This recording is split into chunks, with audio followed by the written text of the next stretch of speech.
Reasonable, rational, surprise. हम इंसान एक ऐसे क्रिएचर हैं जो इमोशनल होकर भी सोचते हैं और जो प्रैक्टिकल या रैशनल होकर भी सोचता है। फाइनेंशियल डिसीजन लेते वक्त हमें बहुत ज़्यादा रैशनल होकर नहीं सोचना होता है, बल्कि हमें रिजनेबल होकर सोचना पड़ता है। हमें अपना फाइनेंशियल डिसीजन लेने का रीज़न ढूंढना पड़ता था। किसी चीज़ के लिए रिजनेबल होना ज़्यादा रियलिस्टिक होता है, और बात जब पैसे की होती है तो हमें रियलिस्टिक होना पड़ता है। रीजनेबल और रैशनल को डीपली समझने के लिए हम एक ऐसे जूलियस वैगनर का एग्जाम्पल लेते हैं। जूलियस वैगनर 19th सेंचुरी के साइकेट्रिस्ट थे, जिन्होंने मलेरिया से सिफिलिस जैसी बीमारी का इलाज किया था। और इनके अंदर दो स्किल्स थी। पहली ये कि ये चीज़ों के पैटर्न को बहुत अच्छी तरह से समझ जाते थे, और दूसरी ये कि जो लोगों की नज़र में पागलपन होता था, वो पागलपन उन्हें बहादुरी लगती थी। और इन दोनों ही स्किल्स को जूलियस वैगनर ने न्यूरोसिफिलिस पेशेंट पर आजमाया था। जूलियस ने ये पैटर्न नोटिस किया कि जब सिफिलिस पेशेंट को फीवर होता है तो वो जल्दी रिकवर करने लग जाता है। जूलियस वैगनर ने यह अज्यूम किया कि फीवर इन्फेक्शन से फाइट करने में बॉडी की हेल्प होती है, और ये चीज़ डॉक्टर समझ नहीं पा रहे थे। जूलियस एक लॉजिकल कंक्लूजन पर पहुंचे, और वो टाइफाइड, मलेरिया और स्मॉल पॉक्स के लो एंड स्ट्रेन वायरस को सिफिलिस के पेशेंट में इंजेक्ट करने लगे। ये एक एक्सपेरिमेंट था, काफ़ी डेंजरस, और इस एक्सपेरिमेंट से कई पेशेंट्स की जान भी चली गई। फाइनली जूलियस वैगनर ने मलेरिया का वीक वर्जन सिफिलिस के पेशेंट को इंजेक्ट करना शुरू कर दिया, जिसकी वजह से लोगों को फीवर आने लगा और लोग सही भी होने लगे। जूलियस वैगनर ने फाइनली ये कंक्लूजन निकाला कि हर 10 में से 6 सिफिलिस पेशेंट्स को मलेरिया के बुखार से ठीक किया जा सकता है, और इस ट्रीटमेंट को मलेरिया थेरेपी नाम दिया गया। जूलियस वैगनर को इस रिसर्च के लिए 1927 में मेडिसिन की फील्ड में नोबेल प्राइज मिला। हालांकि बाद में मलेरिया थेरेपी को पेंसिलिन से रिप्लेस कर दिया गया था, लेकिन जूलियस वैगनर दुनिया के ऐसे पहले डॉक्टर बने जिन्होंने ये बताया कि फीवर से हम इन्फेक्शन से फाइट कर सकते हैं। लोग फीवर को बुरी तरह से लेते हैं और उसे ट्रीट करने के लिए अलग अलग दवाइयों का इस्तेमाल करते हैं। लोग फीवर को इसलिए बुरा मानते हैं क्योंकि फीवर में हमें पेन होता है, हमारी बॉडी को तकलीफ होती है। जब फीवर होता है तो हम रिजनेबल नहीं हो पाते, हम रैशनल होते हैं। हम बस यही सोचते हैं कि जल्दी से डॉक्टर हमें मेडिसिन दे और हम ठीक हो जाएं। हम ये नहीं सोचते कि चलो अच्छा है, हमें फीवर हुआ है, इससे हमारी बॉडी इन्फेक्शन से फाइट कर लेगी। हम ऐसा नहीं सोचते हैं क्योंकि हम फीवर से हर्ट होते हैं। ठीक इसी तरह जब हम फाइनेंशियल डिसीजन लेते हैं तो इसी तरह सोचते हैं। हम रिजनेबल नहीं, रैशनल होकर सोचते हैं, क्योंकि हमें डर लगता है कि कहीं हमारा पैसा डूब ना जाए, कहीं हमें भारी नुकसान ना हो जाए। ऑथर कहते हैं कि देखा जाए तो एक इंसान ना तो रैशनल और ना ही इरैशनल है। हम ज़्यादा हार्डली थिंक करते हैं, हम ज़्यादा अपनी थिंकिंग पर सवाल भी नहीं करते। हैरी मार्कोविट्स को रिस्क और रिटर्न के बीच मैथमेटिकल ट्रेड ऑफ के लिए नोबेल प्राइज मिला था। जब मार्कोविट्स से पूछा गया कि उन्होंने किस तरह से अपने पैसे को इन्वेस्ट किया, तो इसके जवाब में उन्होंने यही बताया कि उन्होंने अपने पोर्टफोलियो को बॉन्ड और इक्विटी में 50-50 स्प्लिट किया था, ताकि कभी फ्यूचर में अपने इन्वेस्टमेंट को लेकर उन्हें रिग्रेट ना हो। और कभी ज़रूरत पड़ने पर मार्कोविट्स इस स्ट्रेटजी को चेंज भी कर लेते थे, कभी 60% बॉन्ड तो कभी 40% इक्विटी। मार्कोविट्स ना तो ज़्यादा रैशनल थे और ना ही इरैशनल, बल्कि वो रिजनेबल थे। उनके पास वजह थी, उनके पास ये वजह थी कि उन्हें फ्यूचर में कोई नुकसान ना हो, इसलिए ये स्ट्रेटजी उन्होंने अपनाई थी। फाइनेंशियल प्लानिंग बनाने से पहले आप उसके लिए रीज़न ढूंढें। ऐसा ना हो कि पूरी दुनिया बना रही है तो आप भी बनाएं, या पूरी दुनिया कहती है कि फाइनेंशियल प्लानिंग बनाना चाहिए तो आप भी फाइनेंशियल प्लानिंग बना रहे हैं। आप ये खुद डिसाइड करें कि फाइनेंशियल प्लानिंग के लिए आपका क्या रीज़न है। आगे हम बात करेंगे हिस्ट्री की। हिस्ट्री मोस्टली सरप्राइजिंग इवेंट की स्टडी होती है, लेकिन जो इन्वेस्टर्स होते हैं वो हिस्ट्री के बेसिस पर ही फ्यूचर का अजम्पशन या एनालाइज करते हैं। इन्वेस्टर्स जब मार्केट की हिस्ट्री को देखते हैं तो उससे ये रफ आइडिया लगा लेते हैं कि फ्यूचर में वो क्या क्या आइडियाज़ को यूज़ कर सकते हैं। लेकिन अक्सर इन्वेस्टर्स हिस्ट्री का यूज़ करके अपना और दूसरों का नुकसान करा देते हैं। इन्वेस्टिंग हिस्ट्री पर इन्वेस्टर को डिपेंड नहीं रहना चाहिए। इन्वेस्टिंग हिस्ट्री पर डिपेंड होकर इन्वेस्टर्स दो गलतियां कर देते हैं। पहली ये कि आप आउटलेयर्स इवेंट को मिस कर सकते हैं, जिसकी वजह से मार्केट में मूवमेंट होता रहता है।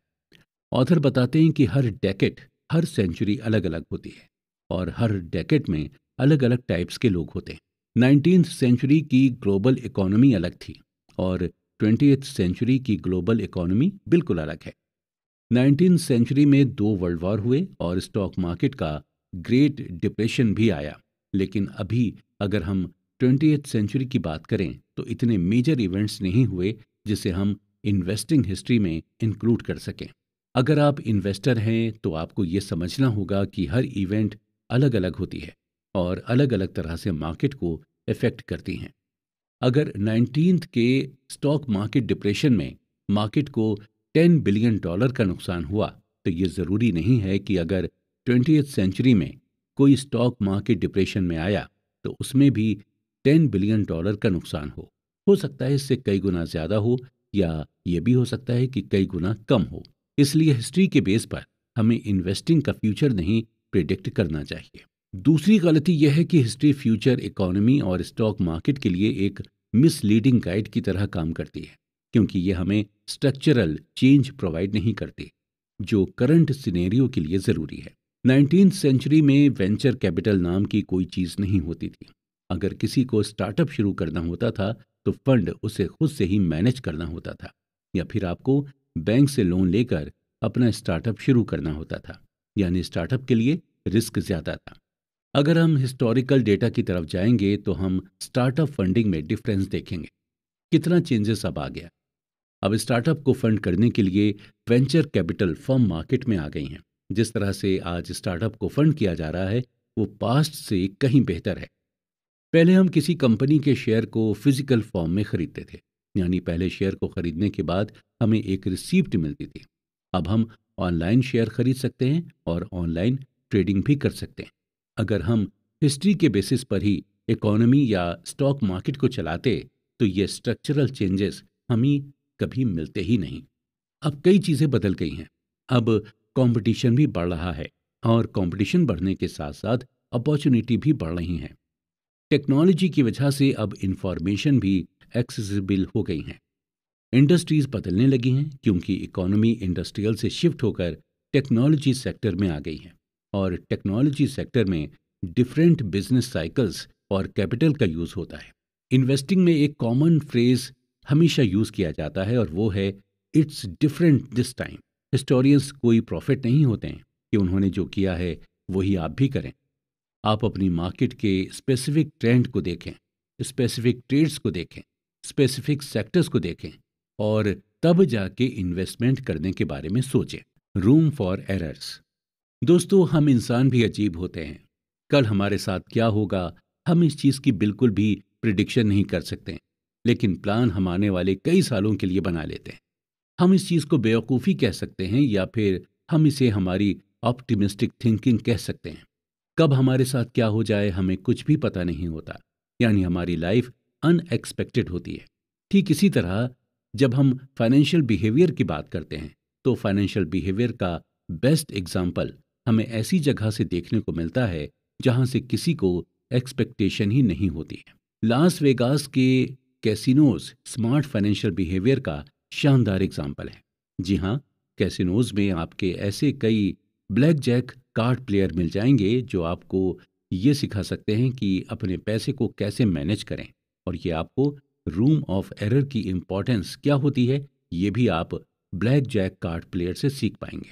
ब्लैक जैक कार्ड काउंटिंग का फंडामेंटल सिंपल है। किसी को इस बात की सर्टेनिटी नहीं होती है कि कार्ड डीलर अगला कौन सा कार्ड ड्रॉ करेगा, लेकिन जो ब्लैक जैक कार्ड प्लेयर होते हैं वो इस तरह से अज्यूम करते हैं कि कौन कौन सा कार्ड डीलर पहले ही ड्रॉ कर चुका है और इस अजम्पशन पर ब्लैक जैक कार्ड प्लेयर ये बता देते हैं कि अगला कार्ड कौन सा होगा। ऑथर इस बात को हमें एग्जाम्पल देकर समझाते हैं कि सपोज कीजिए एक कार्ड डीलर के पास ABCD और E नाम के 5 कार्ड थे, जिनमें से A और B कार्ड डीलर पहले ही ड्रॉ कर चुका है। तो black jack card player C, D और E को लेकर अपना एजम्पशन करते हैं। वो अपनी प्रोबेबिलिटी को कम करने की कोशिश करते हैं, यानी वो रूम फॉर एरर का चांस नहीं देते। ऐसा प्लेयर, जब आपको ये मालूम होता है कि कार्ड कौन सा आने वाला है, तो आप फिर ज़्यादा बेट लगाते हैं। और जब आपको एग्जैक्टली पता नहीं होता कि कार्ड कौन सा आने वाला है, तो आप कम बेट लगाते हैं। ब्लैक जैक कार्ड प्लेयर को ये मालूम होता है कि वो गेम ऑफ ऑड्स खेल रहा है और इस खेल में कोई सर्टेनिटीज नहीं होती। आप कभी भी ये गैस नहीं कर सकते हैं कि कौन सा मोमेंट आपके लिए बेस्ट होगा। आप अपने आप को रूम फॉर एरर देना चाहते हैं। आपको ये मानकर चलना होगा कि आपने जो प्लान बनाया है, हो सकता है वो प्लान काम ना करे। हम रूम फॉर एरर को मार्जिन ऑफ सेफ्टी भी कह सकते हैं। और बात जब पैसों की होती है तो हम रूम फॉर एरर को अंडर एस्टिमेट करने लगते हैं। रूम फॉर एरर को हम फोरकास्टिंग से भी रिलेट कर सकते हैं और फोरकास्टिंग करेक्ट करना बहुत मुश्किल होता है। आने वाले 10 सालों में स्टॉक मार्केट कितना रिटर्न देगा या रिटायरमेंट के बाद आपको कितने पैसे मिलेंगे, इन सब के बारे में फोरकास्ट करना मुश्किल होता है। इन सब चीज़ों में हम बस ऑड ही निकाल सकते हैं या मार्जिन ऑफ सेफ्टी लेकर एक स्टिपुलेटेड अमाउंट हम बता सकते हैं। ऑथर कहते हैं कि जब भी आप फ्यूचर इन्वेस्टमेंट के बारे में एस्टिमेट करें, तो आपको रूम फॉर एरर देना होगा। आपको ये मानकर चलना होगा कि आपका एस्टिमेशन एकदम एक्यूरेट नहीं हो सकता। रूम फॉर एरर एक साइंस है जहां पर आपको रिस्क लेना होता है, लेकिन रिस्क लेने से पहले आपको ये सोचना होता है कि जो रिस्क आप ले रहे हैं वो वर्थ टेकिंग है या नहीं। यही सेम फिलॉसफी आपको पैसे के साथ लगानी होती है। आप जिस भी चीज़ में इन्वेस्ट कर रहे हैं, आपको ये मालूम होना चाहिए कि जहां भी आप इन्वेस्टमेंट कर रहे हैं उसमें रिस्क लेना वर्थ टेकिंग है या नहीं। तो कुल मिलाकर रूम फॉर एरर आपको ऐसा रिस्क लेने के लिए कहता है जहां पर आपको ज़्यादा नुकसान भी ना हो। और जब आप इस तरह के रिस्क को लेते हैं तो ज़्यादा चांसेस हैं कि आप अपने पैसे को ग्रो कर सकें। अक्सर ऐसा होता है कि हम किसी चीज़ की बहुत लंबी चौड़ी प्लानिंग कर लेते हैं, लेकिन ऐसा करने से हमें बचना चाहिए, क्योंकि वक्त के साथ साथ हमारी डिज़ायर्स, हमारी नीड्स और वांट्स बदलती रहते हैं। देखा जाए तो लॉन्ग टर्म फाइनेंशियल गोल बनाना ज़रूरी है, लेकिन हर 5 से 10 साल में दुनिया बदलती रहती है। नई नई टेक्नोलॉजीज आती जाती हैं, नई इकोनॉमी पॉलिसीज आ जाती हैं और हमारे खुद के भी गोल चेंज हो जाते हैं। हम अपनी लाइफ के हर स्टेज में ऐसे डिसीजन लेते हैं जो बाद में हमारी लाइफ को इन्फ्लुएंस करते हैं, और उस डिसीजन को लेकर अब हमारे अंदर एक्साइटमेंट भी रहती है। ऑथर एग्जाम्पल देकर बताते हैं कि कई लोग जब टीनेज में थे तो अपने शौक के लिए वो टैटू बनवा लेते थे, और जब वो बड़े हुए तो उन्हें अपने इसी डिसीजन पर रिग्रेट होता है। आपकी फीलिंग, आपके इमोशंस सब वक्त के साथ बदलते रहते हैं, लेकिन आप जब भी फाइनेंशियल प्लानिंग बनाएं तो आपको 2 चीज़ें अपने मन में हमेशा रखनी होंगी। पहली चीज़ ये कि फाइनेंशियल प्लानिंग के एक्सट्रीम एंड के बारे में हमें नहीं सोचना है।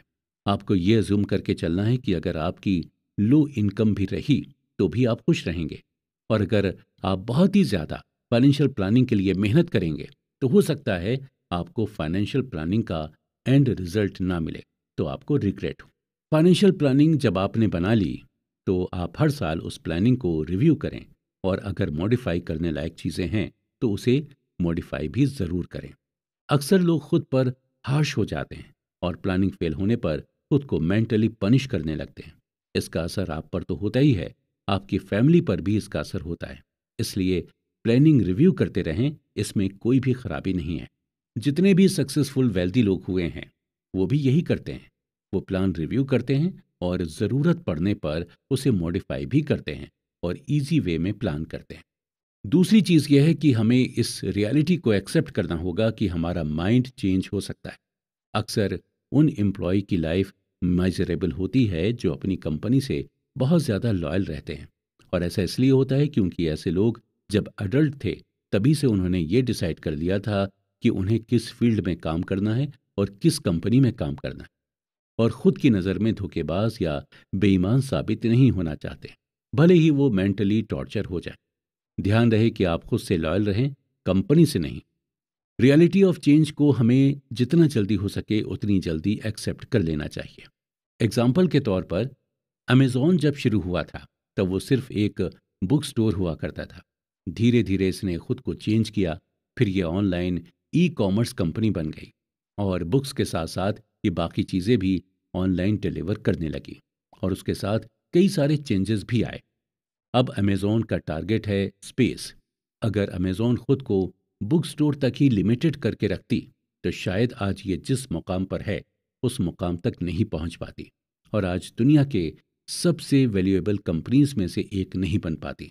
जेफ बेजोस हर 5 से 10 साल में चेंज की रियलिटी को समझ जाते हैं और फिर उसी हिसाब से अपनी प्लानिंग बनाते हैं और शायद यही उनकी सक्सेस का सीक्रेट है। अगर आप खुद को कॉन्स्ट्रेंट यानी बांध कर रखेंगे किसी प्लानिंग में तो आप बाकी किसी भी अपॉर्चुनिटी को एक्सप्लोर ही नहीं कर पाएंगे।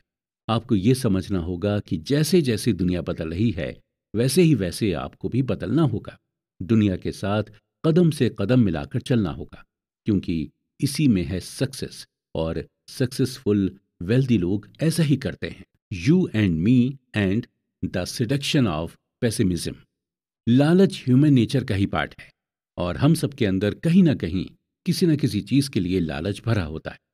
वो लालच चाहे मेटेरियलिस्टिक चीजों के लिए हो या फिर इमोशनल चीजों के लिए हो। कई बार ऐसा होता है कि मार्केट में कुछ ऐसे प्रोडक्ट्स होते हैं जिनके रेट अचानक से बढ़ने लगते हैं और हमें समझ में ही नहीं आता कि इन प्रोडक्ट्स का रेट क्यों बढ़ने लगा है। ज्यादातर लोगों को यही लगता है कि किसी प्रोडक्ट का रेट बढ़ने की वजह लालच होता है। अचानक से प्रोडक्ट के रेट बढ़ने को इकोनॉमी की लैंग्वेज में बबल कहते हैं। बबल के लिए पूरी तरह से लालच को ब्लेम करना सही नहीं है। जब भी किसी प्रोडक्ट के दाम मार्केट में बढ़ते हैं तो हम यही कहते हैं कि ट्रेडर्स लालची हो गया है क्योंकि हम इसे सिर्फ अपने ही नज़रिए से सोचते हैं। हमें एक्चुअल में ये पता ही नहीं होता कि इस बबल के पीछे की वजह क्या है। कोई भी एक्सपर्ट आपको ये नहीं बता पाएगा कि आखिर ये इकोनॉमिकल बबल होते क्यों हैं। ये ठीक उसी तरह है जब कोई आपसे पूछे कि आखिर ये वॉर क्यों होते हैं। आप कभी इसका रीजनेबल आंसर नहीं दे पाएंगे क्योंकि वॉर करने के सबके अलग अलग रीजंस होते हैं। लेकिन हम एक रीजन इसके लिए कह सकते हैं, वो ये है कि कभी कभी इन्वेस्टर्स दूसरे इन्वेस्टर्स से कुछ ऐसी एडवाइस ले लेते हैं जो एक्चुअल में उनके लिए सही नहीं होती। यानी दूसरे इन्वेस्टर्स के इन्फ्लुएंस में आकर कई इन्वेस्टर्स ऐसे डिसीजन ले लेते हैं जिनकी वजह से पूरी मार्केट में असर देखने को मिलता है और जिसकी वजह से इकोनॉमिकल बबल आ जाता है। एक नॉर्मल इंसान का विजन और एक इन्वेस्टर का विजन अलग अलग होता है। एक नॉर्मल इंसान की कोशिश यही रहती है कि वो अपने पैसे को लॉन्गर टर्म तक इन्वेस्ट करके रखे, जबकि इन्वेस्टर्स अपने इन्वेस्टमेंट को शॉर्ट टर्म तक के लिए रखते हैं। ऑथर हमें एग्जाम्पल देकर समझाते हुए कहते हैं कि जब .com बबल हुआ यानी टेक्नोलॉजी बबल, तब 1999 में याहू के स्टॉक के लिए एक नॉर्मल इंसान पागल हुआ जा रहा था। उसे यही लग रहा था कि ये इन्वेस्टमेंट 30 साल बाद उन्हें जिलियन डॉलर का रिटर्न देगा। लेकिन इन्वेस्टर्स ने इन सब पर सिर्फ कम टाइम के लिए इन्वेस्ट किया था और ज़्यादा अमाउंट इन्वेस्ट किया था। इन्वेस्टर्स को ये मालूम था कि इस स्टॉक में अभी मोमेंटम है, लेकिन ये मोमेंटम कभी भी शिफ्ट हो सकता है, इसलिए शॉर्ट टर्म में ज़्यादा अमाउंट इन्वेस्ट करो। और जब कोई एक अच्छा ट्रेडर शॉर्ट टर्म इन्वेस्टमेंट करता है तो उसे देखकर कई दूसरे ट्रेडर्स भी इन्वेस्ट करने लगते हैं और कई ट्रेडर्स इंट्रा डे ट्रेडिंग भी करते हैं, जिससे कभी कभी इकोनॉमिकल बबल होने लगता है। 2000 में यही हुआ था। उस दौरान हाउसिंग बबल होने लगा था और घर के दाम महंगे होने लगे थे क्योंकि उस दौरान कई इन्वेस्टर्स प्रॉपर्टी खरीद कर थोड़े दिन बाद बेचने लगे थे। जब भी किसी प्रोडक्ट के दाम बढ़ें तो हम इसके लिए इन्वेस्टर्स को ब्लेम कर सकते हैं। हम उन्हें इररेस्पॉन्सिबल कह सकते हैं या हम उन्हें स्पेकुलेटर्स कह सकते हैं। और इसमें से ज़्यादातर इन्वेस्टर्स एक दूसरे से इन्फ्लुएंस्ड होकर ही इन्वेस्ट करते हैं और ऐसा करने का उनका यही मकसद होता है, पैसा कमाना। उन्हें लगता है कि वो एक दिन में ज़्यादा कमा सकते हैं तो इंट्रा डे करके कमाते हैं और 2 साल में कमा सकते हैं तो 2 साल तक इन्वेस्ट करते हैं। आप भी इसी तरह से कर सकते हैं। आपको ये नहीं सोचना चाहिए कि कहीं आपको कोई लालची होने का लेबल ना लगा दे। पैसे कमाना और लालची होना अलग अलग चीज़ें हैं। अगर आप अपना माइंड लगाकर पैसे कमा रहे हैं तो इसमें हर्ज क्या है। आपकी नॉलेज कहती है कि आप इंट्राडे से पैसे कमा सकते हैं तो आप कमाएं। या आपको लगता है कि सिर्फ 1 साल में इन्वेस्ट करके आप अच्छा प्रॉफिट कमा सकते हैं तो आप सिर्फ 1 साल के लिए ही इन्वेस्ट करें। आप किसी और के इन्फ्लुएंस में मत आएं। अब आगे हम पेसिमिज्म की बात करते हैं। हमारे अंदर ऑप्टिमिज्म और पेसिमिज्म दोनों ही तरह की फीलिंग्स हैं। यानी हम चीज़ों को लेकर होपफुल भी रहते हैं और हमें कभी कभी कोई होप भी नहीं रहती। या हम यूँ भी कह सकते हैं कि हमारे अंदर पॉजिटिव सोच भी है और नेगेटिव सोच भी है। कभी कभी जब हम हमारे साथ नेगेटिव चीज़ें होती हैं तो ही हम पॉजिटिव चीज़ों के डायरेक्शन में तेज़ी से भागते हैं। इसे हम जापान के एग्जाम्पल से समझते हैं। वर्ल्ड वॉर के बाद जापान की हालत बहुत ही ज़्यादा ख़राब हो चुकी थी और जापान की इकॉनमी लगभग डूब चुकी थी। जापान ऑलमोस्ट इंडस्ट्रियली, सोशली और इकोनॉमिकली बर्बाद हो चुका था। और अगर कोई उस वक्त जापानी लोगों से ये कहता कि 50 साल बाद आप लोग दुनिया की सबसे डेवलप कंट्री बनेंगे, तो शायद जापानी लोग आप पर हंसते। लेकिन हुआ यही, जापानियों ने इन 50 सालों में इतनी ज़्यादा तरक्की कर ली कि इसकी इकोनॉमी का लोग एग्जाम्पल देने लगे थे और इसने हर फील्ड में खुद को डेवलप कर लिया था। देखा जाए तो पेसिमिज्म ऑप्टिमिज्म से ज़्यादा स्मार्टर है और रीजनेबल भी है। अगर आप किसी से कहें कि सब कुछ अच्छा होगा तो शायद आपकी इन बातों पर वो ज़्यादा अटेंशन नहीं देगा। लेकिन वहीं अगर आप उससे ये कहें कि तुम खतरे में हो, तुम्हारे साथ कुछ बुरा हो सकता है, तो उसकी अटेंशन आपकी तरफ शिफ्ट हो जाएगी। ऑथर की माने तो मोस्टली जब आप किसी से कहते हैं कि तुम कुछ नहीं कर पाओगे, तुम्हारी लाइफ में कुछ नहीं हो पाएगा, तो ये बात उस इंसान को चुभती है और आपकी ये बात उसके लिए फ्यूल का काम करती। और वही इंसान कुछ साल के बाद आपको गलत साबित कर देता है। यानी आपने पेसिमिज्म एटीट्यूड दिखाकर सामने वाले को ऑप्टिमिज्म की तरफ शिफ्ट कर दिया। इसी तरह जब एक स्टॉक ट्रेडर ये कहता है कि उसने जो स्टॉक खरीदा है वो आने वाले सालों में दुगना हो जाएगा, तो ज़्यादा चांसेस रहते हैं कि शायद ऐसा ना हो। वहीं जब कोई ये बोलता है कि जो स्टॉक उसने खरीदा है वो एकदम बेकार है, तो अक्सर वही स्टॉक अच्छा परफॉर्मेंस दे देता है। बात जब पैसे की आती है तो आपको थोड़ा पेसिमिस्टिक होकर सोचना चाहिए, क्योंकि इससे आपको फाइनेंशियल लॉस कम फील होगा। एग्जाम्पल के तौर पर जब आप किसी को अपने पैसे उधार देते हैं तो उधार देते वक्त आपको मन में कहीं ना कहीं ये सोच लेनी चाहिए कि आपके पैसे अब शायद नहीं मिलेंगे। जब जब आप इस तरह की सोच अपने मन में रख लेते हैं तो आपको फाइनेंशियल लॉस की ज़्यादा टेंशन नहीं रहती। आप अपने मन में पहले से ही ये परसेप्शन बना लेते हैं कि आपको ऑलरेडी लॉस हो चुका है और जब वही पैसे आपको वापस मिलते हैं तो आपको बहुत खुशी होती है। और जबकि वो पैसे खुद आपके ही होते हैं, वो एक्स्ट्रा पैसे भी नहीं होते जो आपने कमाए हों। आपका पैसा आपको कुछ दिनों बाद मिलता है। ये खुशी आपको इसलिए मिलती है क्योंकि आप अपने मन में पेसिमिस्टिक थॉट लेकर चले थे। वहीं अगर बात हम इन्वेस्टिंग की करें तो हम बहुत ज़्यादा एक्सपेक्टेशंस रख लेते हैं। हम ये उम्मीद लगाकर बैठ जाते हैं कि हमें बहुत ज़्यादा रिटर्न मिलेगा और जब नहीं मिलता तो हम फ्रस्ट्रेट होकर सैड हो जाते हैं। लेकिन वहीं अगर हम ये मानकर चलें कि हमें बहुत ज़्यादा रिटर्न नहीं मिलेगा या शायद हमें हमारा प्रिंसिपल अमाउंट ही नहीं मिलेगा, तो हम अपने मन में इत्मीनान रख लेते हैं और जब हमें थोड़ा भी रिटर्न मिलता है तो हमें बहुत ज़्यादा खुशी मिलती है। इसलिए पैसों के मामले में ज़्यादातर पेसिमिज्म सोच रखें, वो भी तब जब आप अपने पैसे को कहीं इन्वेस्ट कर रहे हैं। अदरवाइज आपको हमेशा ये सोचना चाहिए कि आप एक दिन वेल्दी ज़रूर बनेंगे। When you will believe in anything. दोस्तों, अक्सर हमने हॉलीवुड की फिल्मों में देखा है कि कैसे एलियंस अमेरिका के शहरों में अटैक कर देता है। तो चलिए उन्हीं एलियंस का एग्जाम्पल लेते हैं।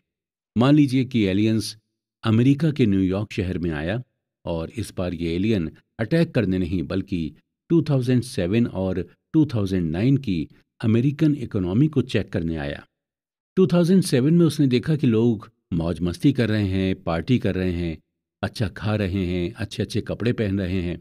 2009 में फिर उसने देखा कि लोग पार्टी कर रहे हैं, अच्छा खा पी रहे हैं और अच्छे अच्छे कपड़े पहन रहे हैं। यानी 2007 और 2009 की लाइफस्टाइल में ज़्यादा डिफरेंस नहीं था।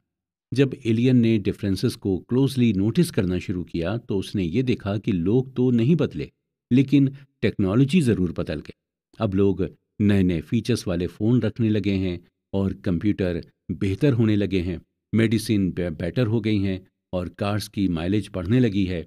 यानी 2007 के कंपैरिजन में 2009 की इकोनॉमी इम्प्रूव हुई है। फिर जब एलियन और क्लोजली देखता है तो वो ये देखकर हैरान हो जाता है कि अभी भी लाखों लोग अनएम्प्लॉयड हैं। लाखों लोग ऐसे हैं जिनके पास अपना खुद का घर नहीं है, यानी जो गरीबी में रह रहे हैं और स्टॉक मार्केट की हालत खराब है।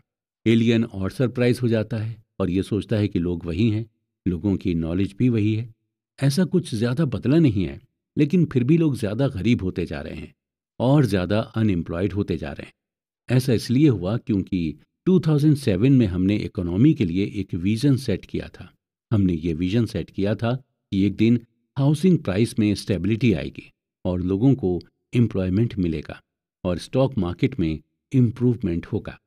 लेकिन 2009 तक उस विजन पर वर्क नहीं किया गया। हमने उस विजन पर या उस स्टोरी पर बिलीव करना छोड़ दिया था और इसी वजह से इतना डिफरेंस आया है और इतना बदलाव आया है। जब हाउसिंग प्राइस कम नहीं हुए तो लोग मॉर्गेज में डिफ़ॉल्ट करने लगे थे। डिफ़ॉल्ट केस बढ़ने की वजह से बैंक ने लोन देना ही बंद कर दिया था। लोन ना मिलने की वजह से लोगों के घर नहीं बिक पा रहे थे, लोग घरों को खरीद नहीं पा रहे थे। ऑथर कहते हैं कि जब हम इकोनॉमी, बिजनेस और इन्वेस्टमेंट में ग्रोथ की बात करते हैं तो हम सिर्फ टेंजिबल चीज़ों की बात करते हैं, यानी उन चीज़ों को जिनको हम टच कर सकते हैं, जैसे बड़ी कार, बड़ी बिल्डिंग, एक्सेट्रा एक्सेट्रा। हमें टेंजिबल चीज़ों के बारे में बताकर ये कहा जाता है कि हमारी इकोनॉमी ग्रो कर रही है। हमें यही स्टोरी बता दी जाती है कि इकोनॉमिक ग्रोथ बहुत ज़्यादा है। एक्चुअली ये पूरी दुनिया ही स्टोरी ड्रिवन है। आप यहाँ पर कुछ भी बता दें, लोग यकीन कर लेते हैं, खुद से कुछ नहीं करते हैं। गवर्नमेंट कह देती है कि हमने ये डेवलप किया, इकोनॉमी में ग्रोथ हुई एक्सेट्रा, लेकिन रियलिटी में स्टोरी अलग होती है। जब आप इस स्टोरी ड्रिवन वर्ल्ड में अपने पैसे को मैनेज करना चाहते हैं तो आपको दो बातें ध्यान में रखनी होंगी। पहली यह है कि जब आप किसी चीज़ को सच मानने लगते हैं तो आप उस सच के सच होने को, ऑड को ओवर एस्टिमेट करने लग जाते हैं, यानी आप उस सच को फिक्स्ड मान लेते हैं। आपको उसके अलावा दूसरे किसी सच पर यकीन नहीं होता है। ऑथर इस बात को हमें एक एग्जाम्पल देकर समझाते हैं कि अगर आपके पास पैसे नहीं हैं और आपसे ये कहा जाए कि शहर के बाहर एक बाबा रहते हैं जो किसी भी बीमारी का इलाज कर लेते हैं, तो आप उस बाबा के पास जाते हैं और अपनी बीमारी का इलाज कराने लग जाते हैं। अगर आपके पास पैसा होता तो आप किसी बड़े हॉस्पिटल में जाकर अपना इलाज करा लेते हैं। यानी इससे ये प्रूव होता है कि जब आपके पास पैसे नहीं होते और आप बीमार हो जाते हैं तो आप किसी की किसी भी बात को सच मान लेते हैं। दूसरी चीज़ यह है कि जब हमें दुनिया के बारे में इनकम्प्लीट व्यू मिलता है तो हम खुद से ही उस व्यू को कंप्लीट करने लग जाते हैं। हम खुद का नैरेटिव बनाकर उस गैप को फिल करने लग जाते हैं। अगर ऐसा होता है कि जब आप किसी को कोई बात बताते हैं तो वो इंसान जब किसी और को आपकी बात बताता है तो उसमें वो अपना नैरेटिव डाल देता है या एक दो चीज़ें अपनी तरफ से भी ऐड कर लेता है। इस बात को ऑथर हमें एग्जाम्पल देकर समझाते हैं कि जब हम छोटे थे और हमारी दादी नानी हमें भूतों की कहानियाँ सुनाती थीं और उन कहानियों को जब हम अपने दोस्तों को सुनाया करते थे तो उसमें हम कुछ अपना भी इनपुट डाल देते थे ताकि हमारे दोस्तों को हमसे ज़्यादा डर लगे। हम ह्यूमंस का माइंडसेट ही ऐसा होता है। जब हम किसी स्टोरी से सेटिस्फाई नहीं होते तो हमें इनकम्प्लीट सी लगती है, तो उसे कंप्लीट या इंटरेस्टिंग बनाने के लिए उसमें अपना नैरेटिव डाल देते हैं। ऐसा करके हमारे माइंड को सेटिस्फेक्शन मिलता है। हम सबको यही लगता है कि हम जो अपने आसपास देख रहे हैं वही सच है, लेकिन हमें ये नहीं पता होता कि अंदर की स्टोरी अलग है। हमें जो हायर अथॉरिटी बोल देती है हम वही मान लेते हैं। बात जब पैसे की हो तो आपको सबकी बात नहीं माननी होती। आपको खुद रियलिटी का पता लगाना होता है। आपको अपने इन्वेस्टमेंट की सच्चाई को जानना होता है, क्योंकि जब तक आप इस सच्चाई को नहीं जानेंगे तो आपको इस बड़ी सी मार्केट में कोई भी बेवकूफ़ बना सकता है। All together now confession. हम आपको नहीं जानते और आप हमें नहीं जानते हैं। आपको अपने पैसों के साथ क्या करना है ये आपसे बेहतर और कोई नहीं जानता। अपने पैसे के आप खुद मालिक हैं। आप चाहें इसे सेव करके रखें या फिर इसका इन्वेस्टमेंट कर दें। यहाँ पर हम सिर्फ आपको रिकमेंड कर सकते हैं और पैसों की साइकोलॉजी ही बता सकते हैं। बाकी चीज़ें आपको ही करनी और कैसे करनी है ये भी आपको ही डिसाइड करना होगा। हम आपको बस यही बता सकते हैं कि ये दुनिया बहुत ही कॉम्प्लेक्स है और रिस्क एंड लक दोनों से ही चलती है। आपको लक और रिस्क दोनों की ही ताकत को अच्छी तरह से समझना होगा कि कोई चीज़ आपको लक से मिल सकती है और कोई चीज़ आपको रिस्क से। आपको ये भी ध्यान रखना होगा कि जितना कम आपके अंदर ईगो होगा, उतना ही आप पैसे को अपनी ओर अट्रैक्ट करते जाएंगे। पैसे की ये खासियत होती है कि ये उनके पास ही हमेशा टिका रहता है जो हम्बल होते हैं और जिनके अंदर ह्यूमिलिटी होती है। इसके साथ आपको भी ये ध्यान रखना होगा कि आपको अपने पैसे इस तरह से मैनेज कर दें कि आप रात में सुकून से सो सकें। आपको पैसे इस तरह से कमाने हैं कि आपको नींद अच्छी आए। ऑथर कहते हैं कि अगर इन्वेस्टमेंट में कोई चीज़ आपके फेवर में नहीं जा रही है, तो उससे परेशान होने की बिल्कुल भी ज़रूरत नहीं है। आप हर बार जीत सकते हैं, कभी कभी आपको हार को भी गले लगाना होता है। अगर आप चाहते हैं कि आपके पास पैसा बना रहे, तो आपके पास जितना पैसा है आप उसी में खुश रहना सीखें। जब आप अपने पैसे से खुश रहेंगे, तो पैसे आपके पास खुद ब खुद आएंगे। पैसे का इस्तेमाल आप टाइम को कंट्रोल करने में लगाएं, यानी पैसे से अपनी लाइफ को कंट्रोल करना सीखें। पैसे कमाने का मज़ा तभी है जब आप अपने हिसाब से चीज़ों को कर सकें, अपने मन के मुताबिक अपनी लाइफ को एंजॉय कर सकें। लोगों के साथ अच्छा बिहेव करने की कोशिश करें, क्योंकि लोग आपकी मटेरियलिस्टिक चीज़ों से ज़्यादा दिन तक इम्प्रेस नहीं रहते। जो लोग ज़्यादा शो ऑफ करते हैं, पैसा उनके पास ज़्यादा दिनों तक टिक नहीं पाता। पैसों का इस्तेमाल कभी भी शो ऑफ करने के लिए ना करें। जितना हो सके अपने पैसे को बचाएं, क्योंकि आज अगर आप पैसे को बचाएंगे, तो कल यही पैसा आपको भी बचाएगा। अपनी कार के लिए या अपने घर के लिए बचाना अच्छी बात है, लेकिन खुद के लिए भी आपको पैसे बचाना चाहिए, क्योंकि कभी कभी ऐसी भी इमरजेंसी आ जाती है जहां पर आपका बचाया हुआ पैसा बहुत काम आ जाता है। अपने लिए कॉस्ट ऑफ सक्सेस को डिफाइन करें और उसके लिए पे करने के लिए रेडी रहें, क्योंकि हमें कोई भी चीज़ फ्री में नहीं मिलती है। हमें हर चीज़ के लिए पे करना पड़ता है। साथ ही साथ आपको रिस्क लेने से भी नहीं घबराना चाहिए। जहां आपको लगता है कि रिस्क लेना वर्थ इट है या रिस्क का असर आप पर ज़्यादा नहीं होगा, तो रिस्क लेने से घबराएं नहीं, क्योंकि रिस्क बाद में आपको पे ज़रूर करेगा। अपने गेम को डिफाइन करें, यानी लोगों को ये बताएं कि आप क्या हैं और आपकी वैल्यू क्या है और पैसे को लेकर आपकी सोच क्या है। और आपको ये मेक श्योर करना होगा कि आपके एक्शन से दूसरे लोग इन्फ्लुएंस्ड ना हो। दूसरे के डिसीजन की रिस्पेक्ट करें, स्पेशली फाइनेंस में, क्योंकि हर इंसान के अपने अलग अलग फाइनेंशियल गोल होते हैं और अलग अलग अप्रोच भी होती हैं, और उसी गोल और अप्रोच से एक इंसान अपना डिसीजन बना लेता है। आप वही करें जो आपके लिए फाइनेंशियली वर्क करता है। आपको ये जानना होगा कि आपकी फैमिली सेविंग के बारे में क्या सोचती है। आप अपनी फैमिली से अपने सेविंग प्लान के बारे में डिस्कस कर सकते हैं और उन्हें ये बता सकते हैं कि सेविंग करना कितना ज़रूरी है। अगर आप शादीशुदा हैं, तो आप अपनी वाइफ के साथ मिलकर भी सेविंग कर सकते हैं और उन्हें इंडिविजुअली सेविंग करने के लिए भी मोटिवेट कर सकते हैं। इसके अलावा आप किस चीज़ के लिए सेविंग कर रहे हैं, इसका भी आपको टारगेट बनाना होगा। आप घर के लिए सेविंग कर रहे हैं, या फिर कार खरीदने के लिए सेविंग कर रहे हैं, या किसी जगह हॉलीडे मनाने की सेविंग कर रहे हैं, ये आपको अपने घर वालों के साथ डिस्कस करना होगा। जब आप अपने घर वालों के साथ अपनी सेविंग के प्लान को डिस्कस करेंगे, तो आप और ज़्यादा मोटिवेटेड फील करेंगे। दूसरी चीज़ यह है कि आपको अपने इन्वेस्टमेंट प्लान के बारे में भी अपने घर वालों को बताना होगा और उनसे ये डिस्कस करना होगा कि आप किस चीज़ में अपने पैसे को इन्वेस्ट कर रहे हैं। आपके लिए ये जानना ज़रूरी है कि आपके घर वाले इन्वेस्टिंग के बारे में क्या सोचते हैं। आपको अपने घर वालों को स्टॉक मार्केट के बारे में बताना होगा और उन्हें ये समझाना होगा कि अगर स्टॉक मार्केट में आपको नॉलेज है, तो स्टॉक मार्केट में इन्वेस्ट करने से बिल्कुल भी घबराना नहीं चाहिए। आपको अपनी वाइफ या फिर अपने पेरेंट्स को स्टॉक मार्केट में इन्वेस्ट करने के लिए मोटिवेट करना चाहिए। ऑथर आगे कहते हैं कि आपको स्ट्रांगली अपनी फाइनेंशियल फ्रीडम पर वर्क करना चाहिए। हमारा जो भी फाइनेंशियल गोल है, उसकी तरफ धीरे धीरे कदम बढ़ाना चाहिए, और हमारा ये कदम सही डायरेक्शन में तभी बढ़ेगा जब हम साइकोलॉजी ऑफ मनी को समझ जाएंगे और अपने दिमाग में पूरी तरह से इसे बसा लेंगे।